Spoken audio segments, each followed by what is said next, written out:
Coloca para mim, por favor, Evangelho de Lucas, capítulo de número 15, verso de número 14.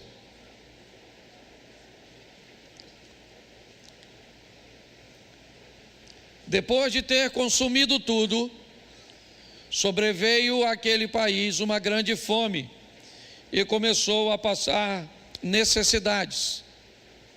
Então foi pedir trabalho a um dos cidadãos daquela terra, e este o mandou para os seus campos, a fim de cuidar de porcos. Ali ele desejava alimentar-se das alfarrobas que os porcos comiam, mas ninguém lhe dava nada. Feche seus olhos. Senhor nosso Deus e Pai, em nome de Jesus, eis aqui a tua palavra. Continua falando conosco e usa-me como um canal de bênção, pelo poder do nome de Jesus. Amém. Glória a Deus. Amém.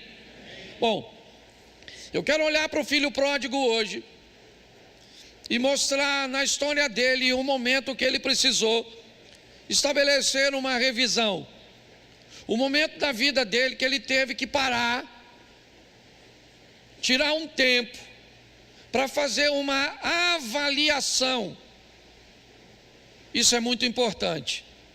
Vamos numa reflexão rápida.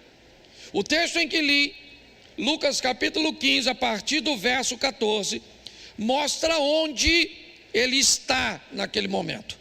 É importante entendermos que é uma parábola que Jesus está usando, uma história fictícia que Jesus utiliza para estabelecer uma mensagem, para se conectar com seus ouvintes.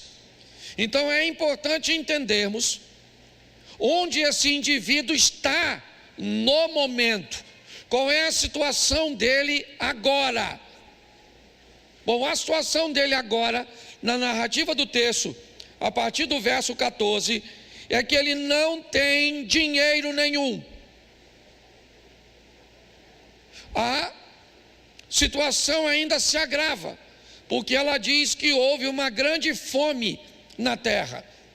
Ou seja, se tivesse dinheiro também não resolveria, porque há uma escassez de alimento. Então ele não tem dinheiro, e mesmo que tivesse, me parece que não adiantaria bastante, ou não adiantaria muito, porque o ambiente que Jesus está descrevendo é um ambiente onde a fome é grande. Houve uma grande fome na terra, onde ele começa a passar necessidades. Que tipo de necessidades são essas? O filho pródigo não está preocupado com a conta de luz, água, internet.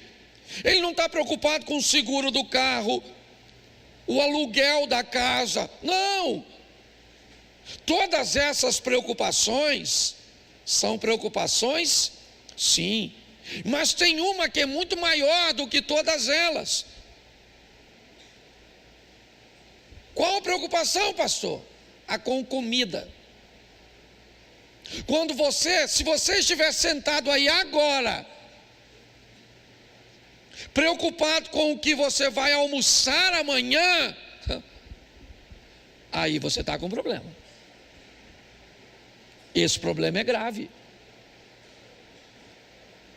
Porque, como é que você vai fazer? Jesus está descrevendo o ambiente onde esse camarada está. Ele não tem nada porque ele gastou tudo. Mesmo se tivesse, não teria tanta vantagem, porque está no ambiente onde a fome é grande e ele começa a passar necessidade. Mas, segundo Jesus, há algumas pessoas que estão bem melhor do que ele, porque aprendeu a administrar as coisas. Elas têm porcos, então já deu para notar que o dono do porco não vai morrer de fome, porque tem um porco para comer. Só que Jesus não está querendo conversar com o dono do porco, com o gentil. Jesus está querendo conversar com o judeu. E mesmo que tivesse porco, ele não comeria. Mas é muito pior do que isso. Esse camarada, ele vai cuidar dos porcos. E ele vai cuidar dos porcos com um propósito. A ração que ele recebe por dia é tão pouca que ele continua com fome. Ele não trabalhava de graça. Pastor, mas não é uma história fictícia? Sim, então a gente pode entender o que Jesus está querendo transmitir. É um cara que está sem dinheiro. Se tivesse dinheiro não adiantaria muito.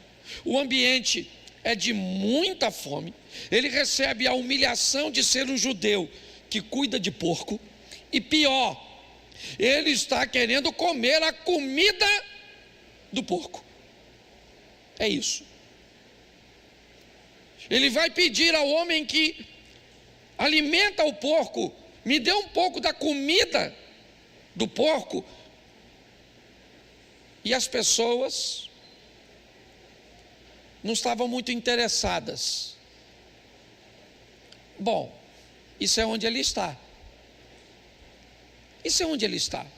Ele está no meio de uma grande crise, de um grande problema, de uma situação desafiadora.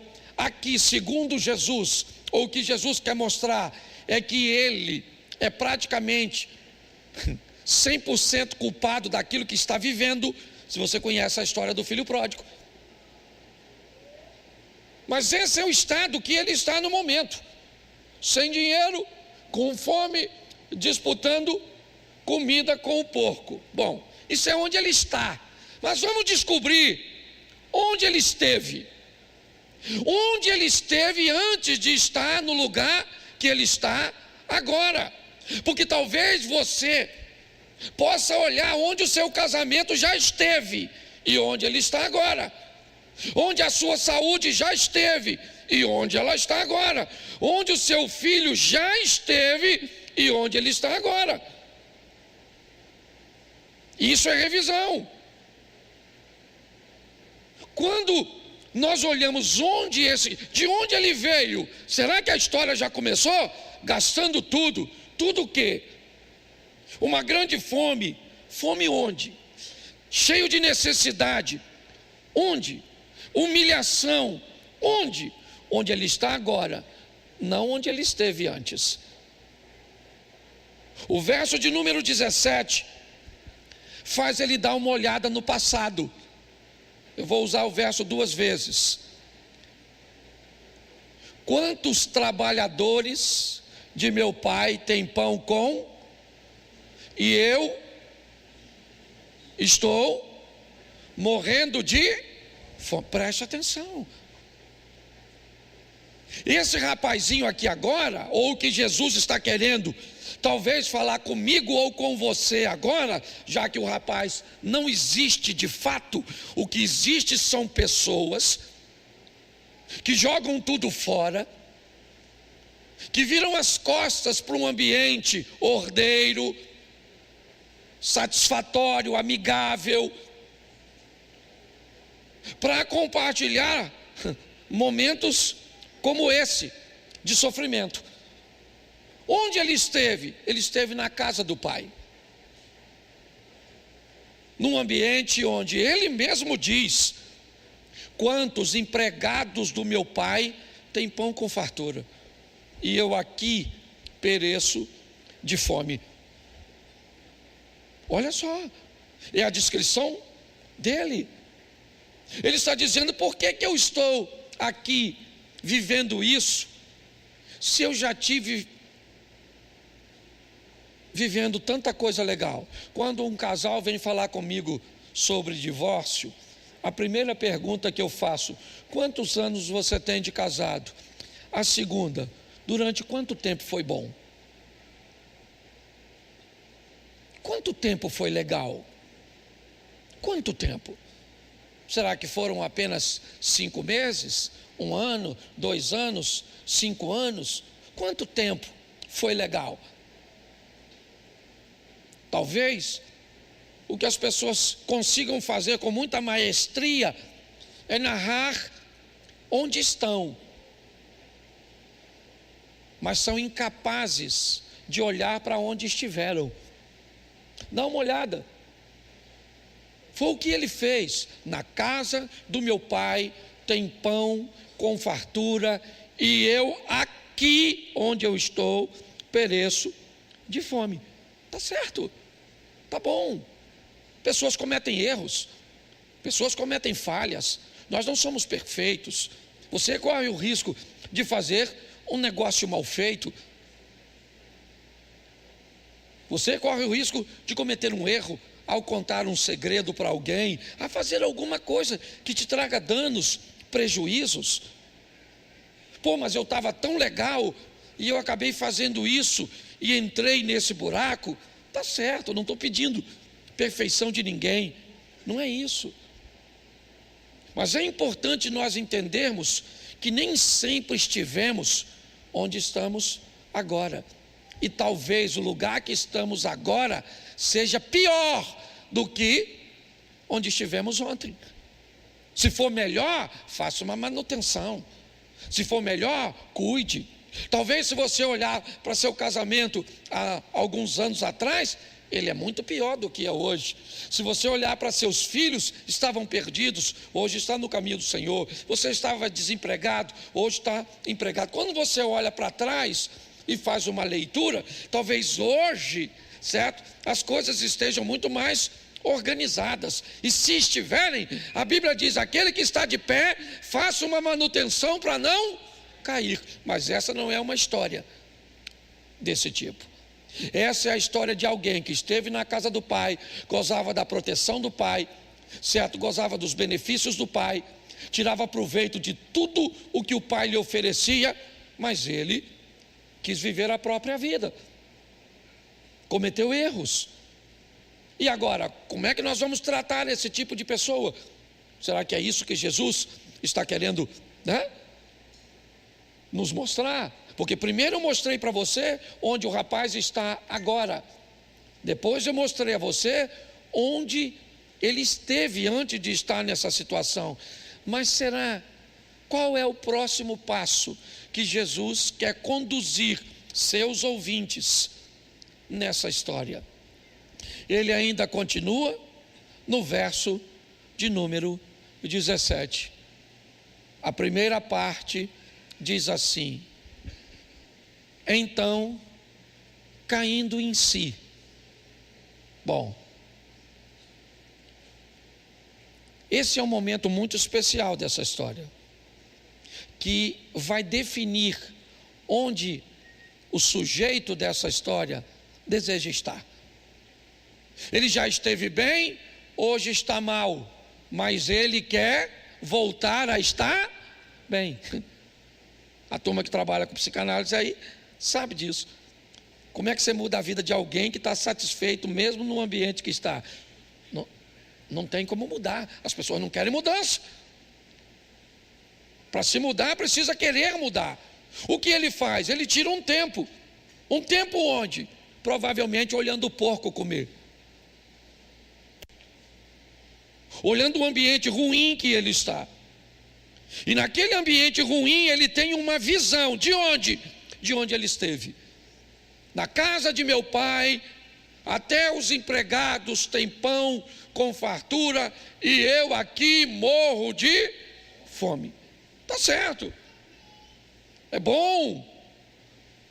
Ele fez uma revisão. Ele deu uma olhada lá na casa do meu pai, tem pão, e eu aqui morro de fome e vou morrer de fome? Não. Ele disse: eu vou me levantar. Ao avaliar, ele cai em si. Eu gosto disso, porque é como se o rapaz olhasse para ele, visse onde ele está, onde ele esteve, quem o trouxe para aquele lugar, e ele disse: eu vou sair daqui. Deus te trouxe hoje aqui para dizer uma coisa para você. Você pode sair de onde está se não gosta de onde está. A decisão é sua. Você não gosta? O que foi? Você está num ambiente ruim? Ele não é seu destino. Você pode tomar uma providência. O que ele faz é isso. Ele para e avalia. Ele olha e ele descobre que tem um lugar que, apesar da crise, as coisas ainda continuam organizadas. Apesar da fome, lá ainda tem comida. E o pior, ou melhor, o dono daquele lugar quem é? O dono daquele lugar quem é? É o pai dele. É o pai dele. O pai dele é dono deste lugar que ele diz que tem comida, que os empregados são bem tratados, e ele não tem nada. Então aqui começa a saída desse garoto. Eu não sei se Jesus, quando conta a história do irmão mais novo e do mais velho, né, contando a história do pródigo, ele quer falar do ímpeto, certo? Do mais novo que toma decisões sem pensar. Ele quer falar do rompante. Eu não posso te afirmar isso. Eu só sei que esse garoto comete muitos erros, mas chegou uma hora que ele precisou fazer uma revisão. A revisão é: eu aqui morro mas lá eu tenho comida. Eu aqui sofro humilhação, mas lá eu vou ser honrado.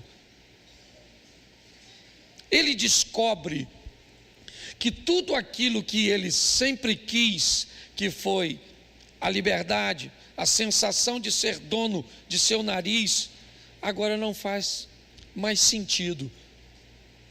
E ele então planeja voltar, mas para voltar, ele precisa de 3 coisas. A primeira é arrependimento. Arrependei-vos e convertei-vos. Lembra de onde caíste. Preste atenção, porque isso é muito sério. A minha proposta para você hoje, faça uma leitura da sua vida. Mas pastor, não dá para ser mais preciso? É claro, na área onde você, certo, observou que está sofrendo. O que é? É grana? Então tá bom, vamos sentar e, como eu disse, vamos ver trabalho, gestão, vamos ver, é isso. O que é? É casamento? Opa, legal, então vamos dar uma olhada o que é casamento, o que é divórcio, o que é segundo casamento, o que é perdão, o que é compartilhamento. Vamos descobrir que casamento é um produto que não se paga à vista, é financiado, e não se paga por mês, é por dia. É isso? O que é? Você está com problema de caminhada de fé? Essa é a grande questão? Então tá bom, vamos falar de fé, vamos falar de Deus.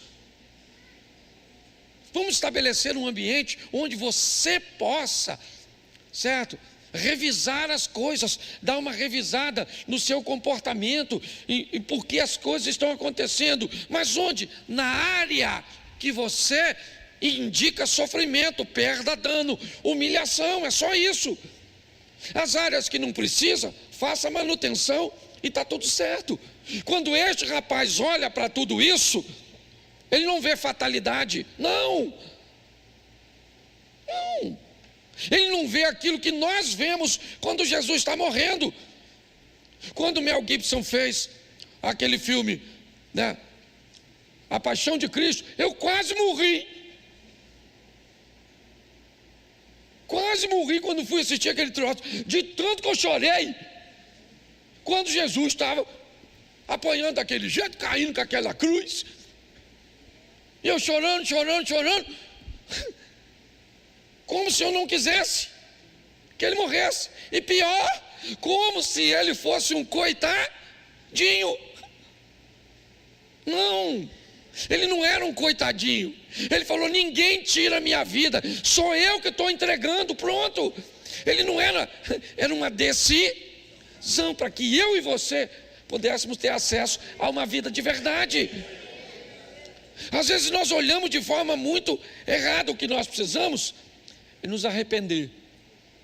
Arrependimento. Você quer mudar de vida? Faça uma revisão e arrependa-se. Entendeu? Ah, pastor, eu quero dinheiro mesmo, mas eu não gosto de trabalhar. Então arrependa-se dessa preguiça. Você está entendendo? Ah, pastor, eu até sou muito trabalhador, mas eu não gosto de estudar, então dá um jeito. Poucas pessoas que eu conheço nessa vida gostam de estudar. Poucas. Eu nunca gostei. Eu não posso falar mentira.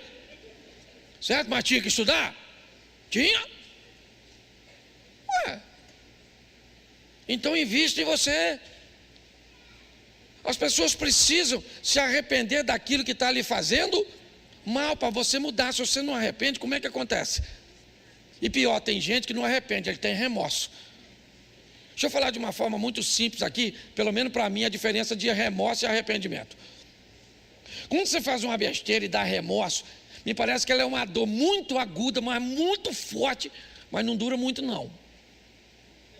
Entendeu? Ela é uma diferença. Ai meu Deus, por que eu fiz isso? Ai, nossa, eu não podia fazer. Eu feri Deus. Olha, eu não sou digno. Não sou digno. Ai meu Deus. Menino, se for remorso, passa rapidinho. Já você está rindo de novo. Deus sabe que eu não sou perfeito. O arrependimento não. O arrependimento não dói tanto igual a remorso não. Mas ele fica ali futucando nós. Para nós nunca mais fazer. Não faça. Aí você fala, ai que vontade. Não faça. Eu fico com vontade de usar exemplo ruim aqui. Não vou usar não. É porque tem uns exemplos que se eu usar ele é cirúrgico. Sabe assim, mas ele é tão feio que eu tenho medo de ferir os visitantes. Deixa quieto. Você vai ficar curioso. Tá certo? Mas quando você faz, já viu aquele troço que você faz? Que logo assim que você faz, mas dá uma dor assim em você. Você fala, nunca mais eu vou fazer? Pois é. Se for remorso, menino, você faz quase todo dia. Quase toda semana. Estou falando sério. Eu estou fazendo sério. Certo? Eu já tive problema com algumas coisas que não é difícil para de fazer. E era remorso. Depois que você se arrepende, a dor não vem muito forte na hora não, mas ela fica ali. E aí você olha para ela toda vez que vai fazer e fala, não vou fazer não. Estou com vontade de fazer. Bom, não vou. Não vou. Arrependimento. Se você não arrepender, meu filho, você não muda de vida.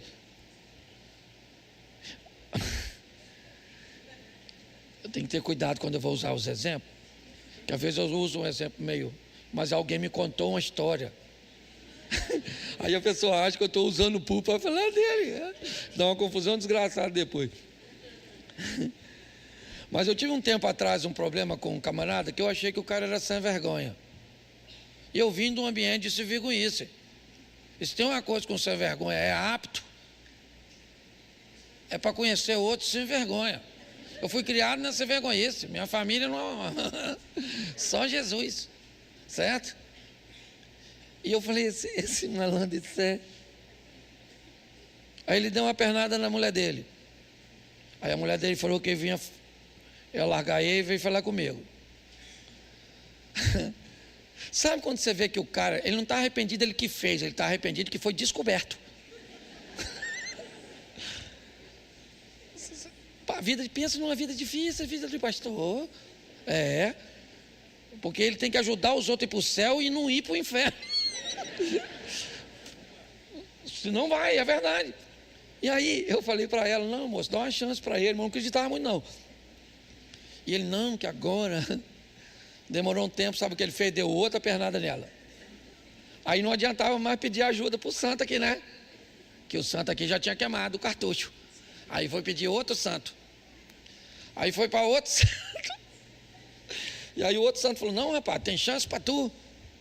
E a mulher dele veio falar com esse santo aqui. Aí eu falei, dona, pode falar com a senhora? Larga essa peste. Falei. Eu falei, não posso mentir. Eu não estou aqui para botar ninguém. O indivíduo sabe que precisa mudar e não muda. É uma besta quadrada. Eu estou falando assim porque eu não estou falando nome, tá bom? Por isso que pode.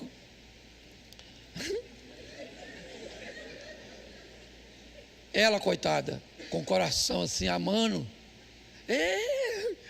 Porque o mundo é esquisito. Se o cara é bonito, é um gato. Se é mau caráter, é um cachorro. É uma bagunça. Ela acreditou que ele ia mudar, deu outra pernada nela. E agora, provavelmente, nem levanta mais. Já está andando assim, ó, sentadinho, de tanta pernada que está levando. Porque tem gente que não quer mudança. Meu irmão, nós não estamos aqui de brincadeira não, rapaz. Tem gente aqui pregando, orando, ensinando. Você pensa que a vida é fácil para a gente? O bagulho é doido, rapaz. É ou não é verdade? O negócio é difícil. Aí a gente encontra gente de molecagem, não quer arrepender, vai para o inferno. Mas não perturba nós. Porque não é difícil só para você não. Ele olhou e disse: eu não quero estar onde eu estou. Então Deus disse: eu vou tirar você daí. Se você quiser sair de onde está, o Deus que nós servimos é poderoso para te tirar de lá. Você não viu aqui que você tem uma doença que ninguém cura? Pois é, ele entra lá no meio dessa doença que ninguém cura e cura você. Você está entendendo? A gente só tem que se arrepender. Ele olhou e disse: eu não quero ficar aqui.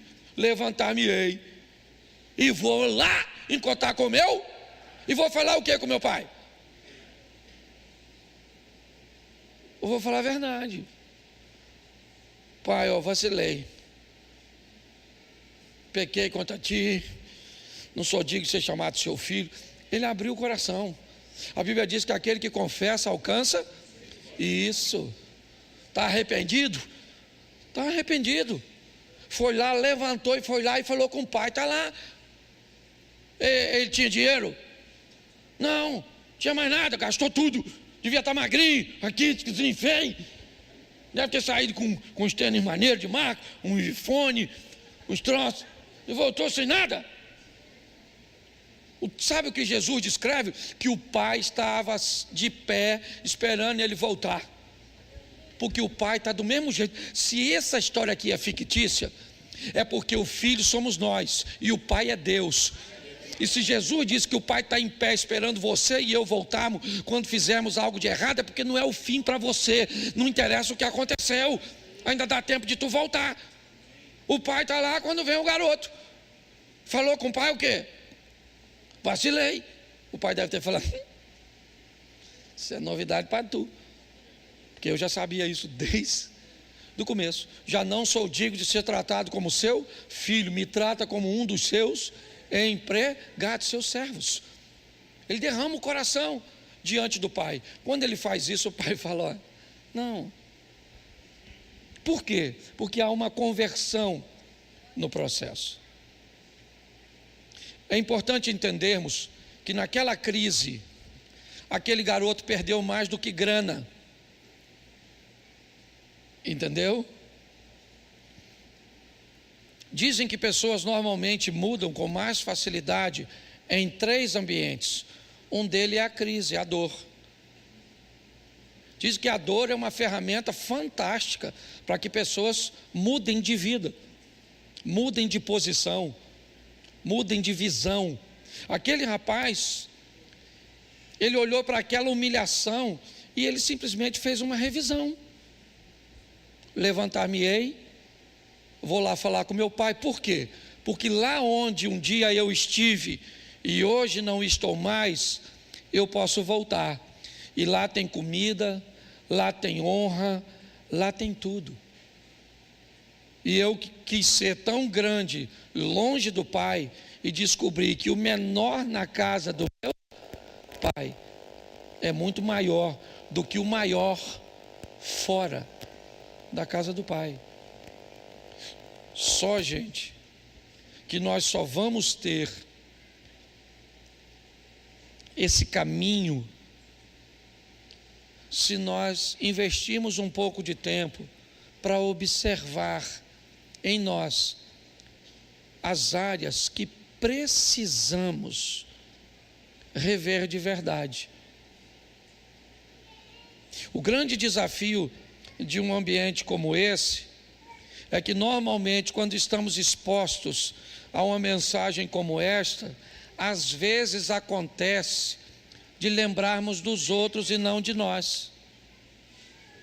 Às vezes você está sentado aí agora pensando assim: puxa, se o meu marido tivesse aqui, puxa, se o meu filho tivesse aqui, puxa, se fulano estivesse aqui. Mas eu queria lembrar você que se fosse para ele estar aqui, Deus o teria trago, e não você, e não eu. Investir um pouco de tempo para olhar, sabe, para essas áreas e conversar um pouco com Deus ou com algum amigo sobre alguma coisa a respeito de áreas que você tem problema.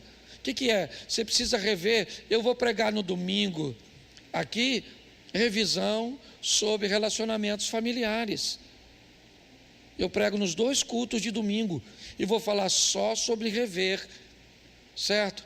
Posição dos pais na vida de solteiro, posição dos pais na vida de casado, até onde um cônjuge pode se posicionar com direito e onde o direito deixa de existir e o que há é uma arbitrariedade, um domínio e uma manipulação, para que as pessoas consigam entender que muitas vezes nós estamos sofrendo consequências de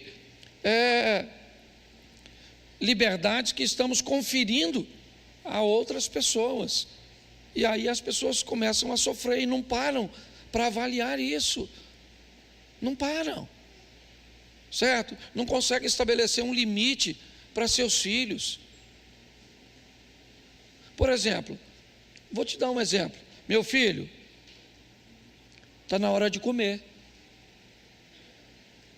Bom, está na hora de comer, pode ser que não esteja com fome na hora, sim ou não? Então você pode ter um limite. Meu filho vai tomar banho. Preste atenção.